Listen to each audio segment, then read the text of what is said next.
Last class में integration हमने start किया था, मैंने इंट्रो दे दिया था इंटीग्रेशन का। अब उसके आगे बढ़ते हैं कैसे होता है। पहले मैं एक एग्जांपल से समझाता हूँ कि इंटीग्रेशन हम कैसे करते हैं। इंटीग्रेशन का मतलब मैंने लास्ट वीडियो में बता दिया था। इंटीग्रेशन का मतलब क्या होता है, चीज़ों को ऐड करना, ठीक है, ऐड करना। और ये हम मैथमेटिकली कैसे करेंगे ये बता देता हूँ। इंटीग्रेशन का सिंबल आपको पता है, इस तरह से होता है। ये किसका सिंबल है, इंटीग्रेशन का। यहाँ पे x² dx लिखा हुआ है, ठीक है। पहले हमने डिफरेंशिएशन सीखा। डिफरेंशिएशन में क्या होता था, dy dx, ठीक है। यहाँ पे क्या है, x² dx, और इंटीग्रेशन का जो सिंबल है वो हमारा ये सिंबल। ये जो सिंबल है ये इंटीग्रेशन को रिप्रेजेंट करता है और ये डिफरेंशिएशन को, ठीक है। अब हम देखते हैं कि x² को हम इंटीग्रेट कैसे करेंगे। डिफरेंशिएशन तो हमने सीख लिया, कैसे करते हैं डिफरेंशिएशन x² का। पहले लिखेंगे पावर, फिर वेरिएबल, फिर पावर में से 1 को क्या करेंगे, सब्सट्रैक्ट कर देंगे, तो हमारा ये जो x² है वो डिफरेंशिएट हो जाएगा, ठीक है। अब हम देखते हैं कि x² को इंटीग्रेट कैसे करते हैं, ठीक है। तो सबसे पहले क्या करना होता है इसमें, आप लिखिए वेरिएबल। वेरिएबल क्या है यहाँ पे, x, और ध्यान रखिएगा जो x यहाँ पे वेरिएबल है वही d के साथ होना चाहिए, तभी आप क्या कर सकते हैं, इंटीग्रेट कर सकते हैं। वरना आप इंटीग्रेट नहीं कर पाएंगे। तो यहाँ पे भी x है और यहाँ पे भी x है, तो आप इसको इंटीग्रेट कर सकते हैं, ठीक है। तो x² को इंटीग्रेट करने के लिए सबसे पहले हम देखते हैं पावर कितनी है, पावर 2 है, तो 2 में हम क्या ऐड कर देंगे, 1 ऐड कर देंगे, ठीक है। पावर में क्या ऐड कर देंगे, 1, 2 + 1। पूरी जो चीज है उसको डिवाइड करेंगे किससे, जो पावर में है उसी से क्या कर देंगे, डिवाइड कर देंगे, ठीक है। तो आपका आंसर क्या आ जाएगा, 2 + 1 यानी 3/2 + 1 3। ये आपका क्या हो जाएगा, आंसर हो जाएगा, ठीक है। इस तरह से आपने x² को क्या कर लिया, इंटीग्रेट कर लिया। एक और एग्जांपल लेते हैं, ये पहला एग्जांपल था। दूसरा एग्जांपल लेते हैं, x⁴, ठीक है, x⁴। इसको हम कैसे इंटीग्रेट करेंगे, देखिए यहाँ पे वेरिएबल क्या है, x, तो मैंने यहाँ पे x लिखा। पावर कितनी है, 4, पावर में हम 1 ऐड करेंगे, ठीक है। और जो ऐड किया है उसी चीज से पूरे एक्सप्रेशन को डिवाइड कर देंगे। तो हमारा फाइनल जो आंसर होगा वो कितना होगा, 4 + 1 होता है 5, डिवाइडेड बाय 4 + 1 5। ये आपका आंसर आ जाएगा, ठीक है, ये आपका आंसर आ जाएगा। इस तरह से हम क्या करते हैं, इंटीग्रेशन करते हैं। तो ये आपको समझ में आया होगा कैसे मैंने इंटीग्रेशन किया है। तो हम बढ़ते हैं जनरल फार्मूले की तरफ कि इंटीग्रेशन का जो जनरल फार्मूला होता है वो क्या होता है। तो मैं यहाँ पे इसको रख कर देता हूँ। अब देखेंगे हम कि जनरल फार्मूला क्या होता है। तो यहाँ पे जैसे मैंने डिफरेंशिएशन का जनरल फार्मूला बताया था, वैसे ही सिमिलरली इंटीग्रेशन का भी जनरल फार्मूला है। यहाँ पे अगर आप कोई वेरिएबल है x जिसपे पावर कितनी है, n, और इसको आपको क्या करना है, इंटीग्रेट करना है, तो इसका इंटीग्रेशन क्या होगा, variable power n+1 upon n+1। ये आपका जनरल फार्मूला हो जाएगा किसी भी इंटीग्रेशन को करने का। इसके साथ एक c आता है। c क्या होता है आपका, c यहाँ पे क्या है, इंटीग्रेशन कांस्टेंट। क्या है ये, इंटीग्रेशन कांस्टेंट। क्या है, अभी मैं इसको आगे समझाऊंगा, अभी ऐसे समझ लीजिए ये क्या है, इंटीग्रेशन कांस्टेंट, ठीक है। समझ में आ गया, ये आपका जनरल फार्मूला है। एक और बात जो आप नोट कर सकते हैं, इंटीग्रेशन क्या है, integration is the reverse process of differentiation. Reverse process of differentiation यानी डिफरेंशिएशन का क्या है, ये रिवर्स प्रोसेस है। इंटीग्रेशन डिफरेंशिएशन का क्या है, रिवर्स प्रोसेस है। तो ये आप नोट में कहीं डाल के ऐसे इसको लिख लीजिए, इसको नोट कर लीजिए। इसका मतलब इंटीग्रेशन क्या होता है, इंटीग्रेशन डिफरेंशिएशन का रिवर्स प्रोसेस होता है, ठीक है। इतना आपने नोट कर लिया होगा, तो मिटा देता हूं इसको।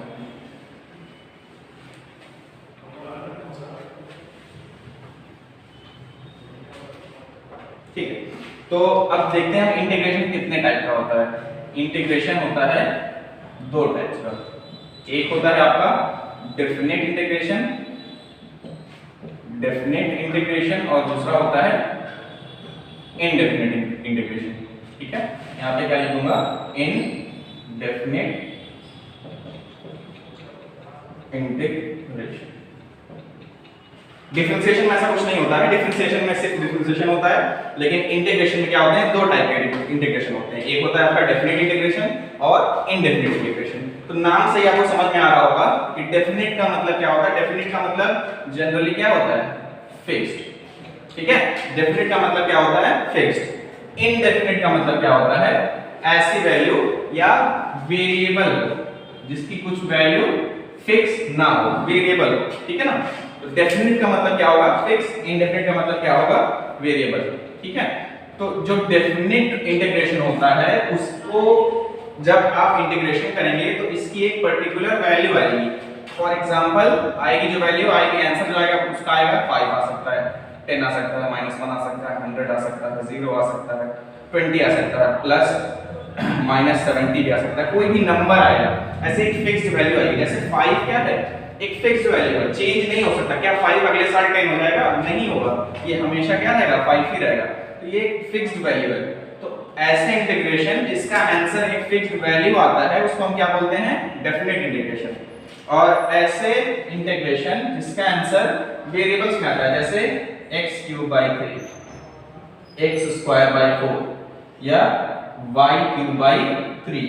इसमें देखिए x की वैल्यू क्या हो सकती है, आपको पता है, नहीं पता है। ये x की जो वैल्यू आप पुट करेंगे वो वैल्यू आती जाएगी।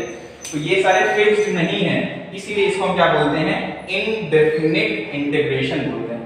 फिर से समझ लीजिए, डेफिनिट इंटीग्रेशन का मतलब ऐसे इंटीग्रेशन जिसका आंसर एक फिक्स्ड वैल्यू आती है। ठीक है, और इनडेफिनिट इंटीग्रेशन इसका मतलब ऐसे इंटीग्रेशन जिनका आंसर एक फिक्स्ड वैल्यू नहीं होती है जबकि वेरिएबल होता है। ठीक है, होप समझ में आ गया होगा। ये काफी इजी सी चीज है, कुछ ज्यादा इसमें बड़ी चीज नहीं है। डेफिनेट और इनडेफिनिट दोनों में थोड़ा सा डिफरेंस है, क्या है मैं बता देता हूं। इसको आप नोट कर लीजिए, पास करके आप नोट कर लीजिए और इसको मैं मिटा देता हूं।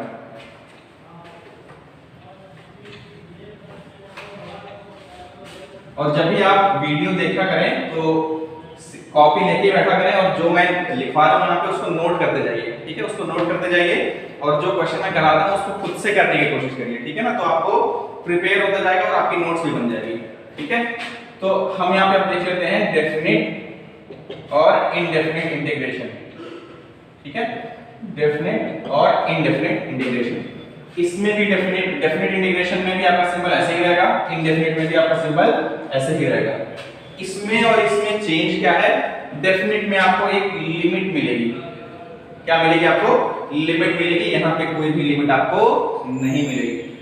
डेफिनेट और इनडेफिनेट में डिफरेंस, डेफिनेट में आपको क्या मिलेगी, लिमिट मिलेगी, और इनडेफिनेट में क्या मिलेगा, आपको कोई भी लिमिट नहीं मिलेगा। जैसा कि मैंने अभी x² का इंटीग्रेशन किया था तो उसमें कोई भी लिमिट नहीं लगी थी। ऐसा ही इंटीग्रेशन था ना, इंटीग्रल x², इसी तरह का था। तो वो कैसा इंटीग्रेशन था, इनडेफिनेट था।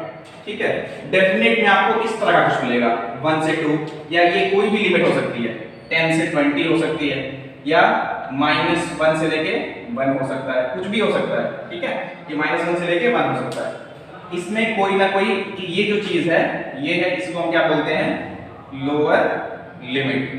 लोअर लिमिट, इसको क्या बोलते हैं, अपर लिमिट। इसको क्या बोलते हैं, अपर लिमिट। तो इंटीग्रल के ऊपर और नीचे क्या होती है, दो वैल्यूज आ जाती है। नीचे वाली वैल्यूज को क्या बोलते हैं, लोअर लिमिट, ऊपर वाली वैल्यू को क्या बोलते हैं, अपर लिमिट। ठीक है, इनडेफिनिट में ऐसा कुछ नहीं होता है। ठीक है, तो अब अगर यहाँ पे लोअर लिमिट और अपर लिमिट आ रही है तो उसको हम सॉल्व कैसे करेंगे, उसको सॉल्व करने का मेथड देख लीजिए। ठीक है, डेफिनेट इंटीग्रल में लिमिट को कैसे सॉल्व करते हैं, मैं एक एग्जांपल देता हूं, एग्जांपल से आपको समझ में आएगा। देखिए, आपको इंटीग्रेट करना है x², इसमें लिमिट क्या है, 1, 2, लोअर लिमिट क्या है इसमें, 1, अपर लिमिट क्या है, 2। तो ये कैसा इंटीग्रेशन हो गया, ये इंटीग्रेशन जो हो गया है वो आपका है डेफिनेट इंटीग्रेशन। ठीक है, डेफिनेट इंटीग्रेशन, इसमें आपकी वैल्यूज फिक्स्ड हैं। ठीक है ना, इसी के बीच में आपको इसको इंटीग्रेट करना है। तो आप देखिए कैसे इंटीग्रेट करेंगे। सिंपल जो मैंने फॉर्मूला बताया था, पहले लिखिए वेरिएबल।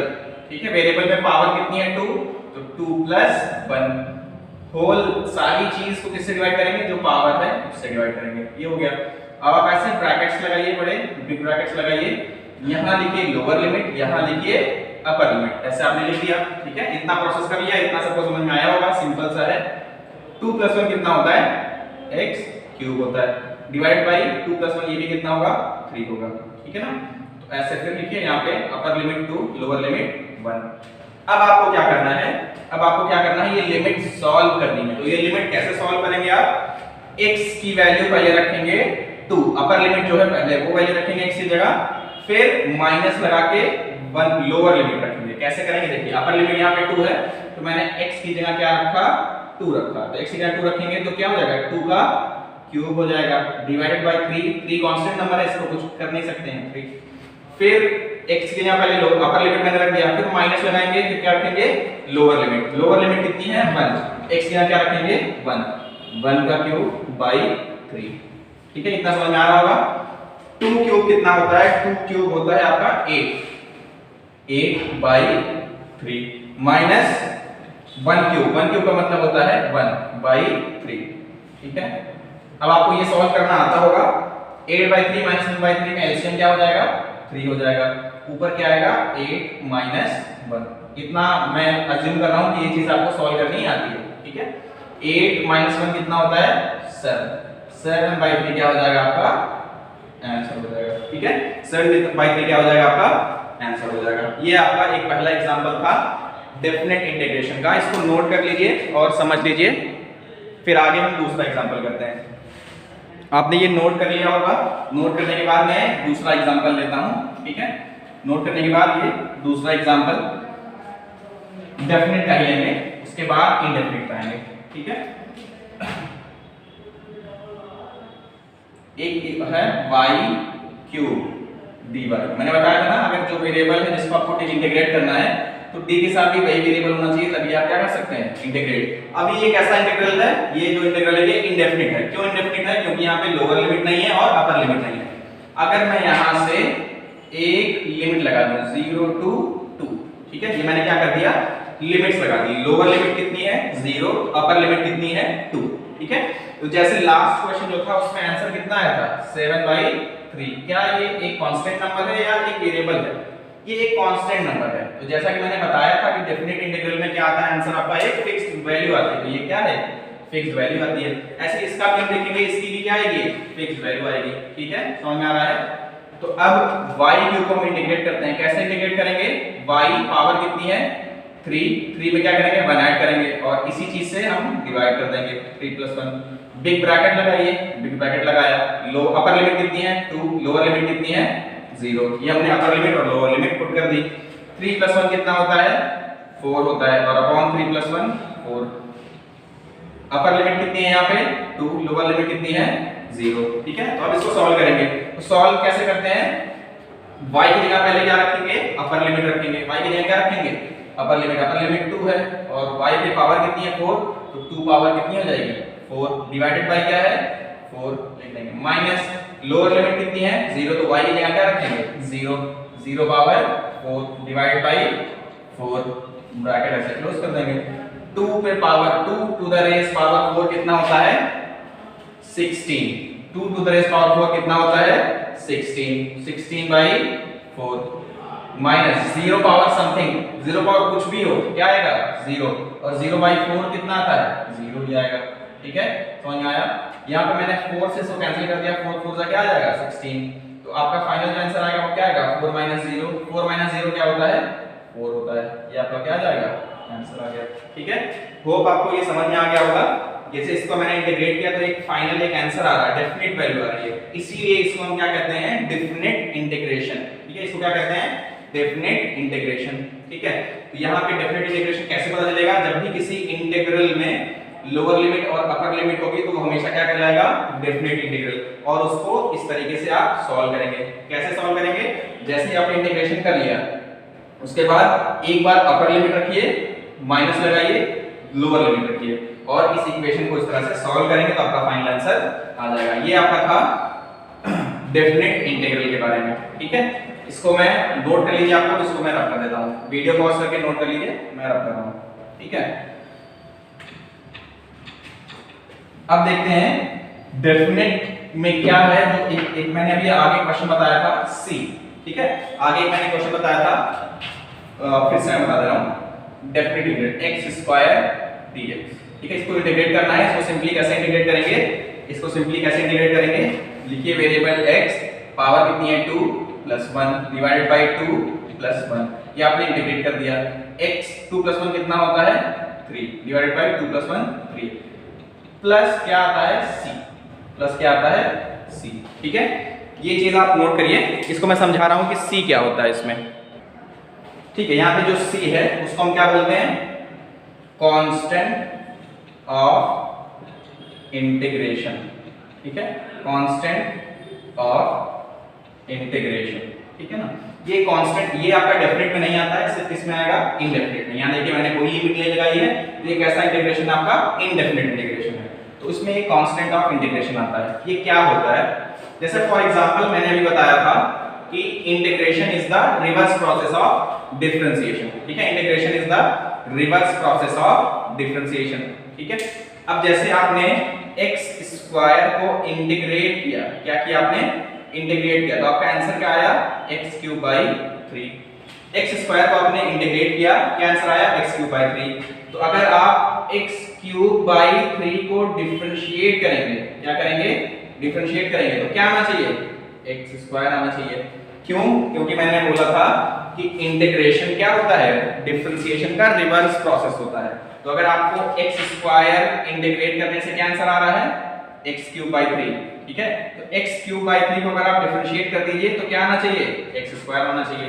चलिए अब देखते हैं आता है कि नहीं। ठीक है, x³ 3 को डिफरेंशिएट करते हैं और देखते हैं x² आता है कि नहीं। ठीक है ना, तो ये मैं रब कर रहा हूं, ये मैं रब कर रहा हूं,